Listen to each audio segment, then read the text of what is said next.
Thank you, Mr. Chairman. General, as I look down my list of questions, I'm going to give you a lot of assignments, I realized.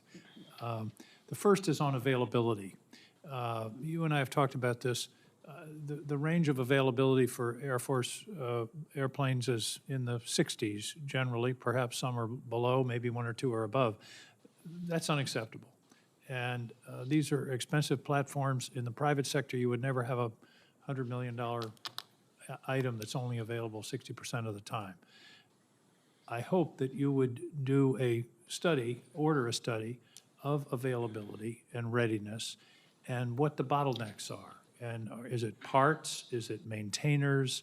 Is it, what is causing us to have so many planes stranded for such long periods of time? Would you commit to taking a very serious look at this question? Senator, absolutely will.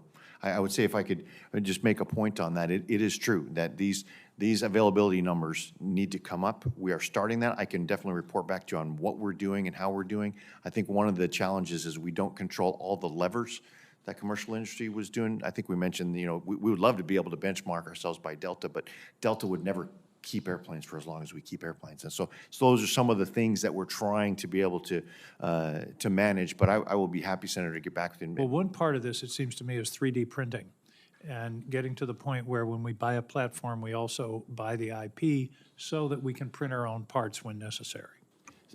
Senator, that was, again, that was a great conversation we had in your office, and I agree with that. And it's not only just in 3D printing some parts, and we talked about the airworthiness is, it's not the, it's a subset. But we have to work with the FAA to be sure we can get them certified. Absolutely, but this idea of additive manufacturing is not only in our aircraft, it's in the way that we deploy. We need to think about how we travel lighter. And so those sort of things, the advent of additive manufacturing is not only just to increase the reliability of our weapon systems, but it's also to increase our lethality and performance in combat. Agreed. I want to associate my comments also with my co-chair of Strategic Forces, Senator Fisher, with regard to the Sentinel program, one of the largest projects ever undertaken by the United States government. Again, a second assignment, keep an eye on it, keep a close eye on it, because both in terms of cost, timeliness, it's a critical part of our triad, and yet it is a very complex project. So I hope that this is going to get the attention it must have in order to be on time and within budget. Senator, you have my commitment on that.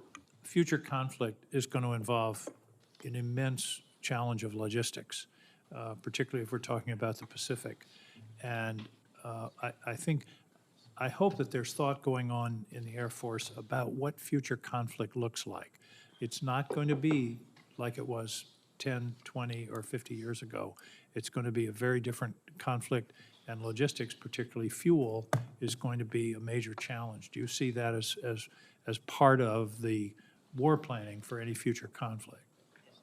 Senator, I do, and to your point, the future conflict is going to happen at such a speed and scale and pace that whoever gets choked up on logistics first, that could be the critical difference maker. Well, that was going to be my next point. The first thing that's going to go is GPS, and all of the electronic systems that we've come to depend upon. And we have all these very sophisticated platforms, but many of them depend upon things like GPS or alternatives. So I hope that there are, I've pushed the Navy on teaching people at Annapolis how to use a sextant. I don't know if you can do that in a jet aircraft, but there has to be some thought given to the fact that electronic warfare is going to be the first phase of any conflict. The first thing that's going to happen is we're going to be blinded. Senator, I think that's a realistic expectation. And as we look at, through our S&T portfolio, we look at things like alternate position navigation and timing. Those are things that we're investigating, as well as I would lean to my brothers and sisters in the Space Force in building the resiliency to be able to ensure that we don't have that as much of a critical Achilles heel. But your point is well taken in that understanding that the first shot may actually happen non-kinetically or in space, and we need to be able to adapt and respond to that. I would say not may, I would say almost certainly. And the final piece of it, of course, is communications and command and control. Again, command and control is going to be essential, and we have to, that's got to be, as we upgrade the triad, command and control, I view it as a quad, actually, that command and control is part of the triad. Senator, I agree with you, and I think that's why when we talk about the triad, we talk about the Air Force as 2/3 of the triad plus 3/4 of the NC3, understanding that all those four elements, you don't have effective strategic deterrence without those. Thank you. Thank you, General. Congratulations, and I look forward to hopefully a timely confirmation. Thank you, Mr. Thank you, Senator King.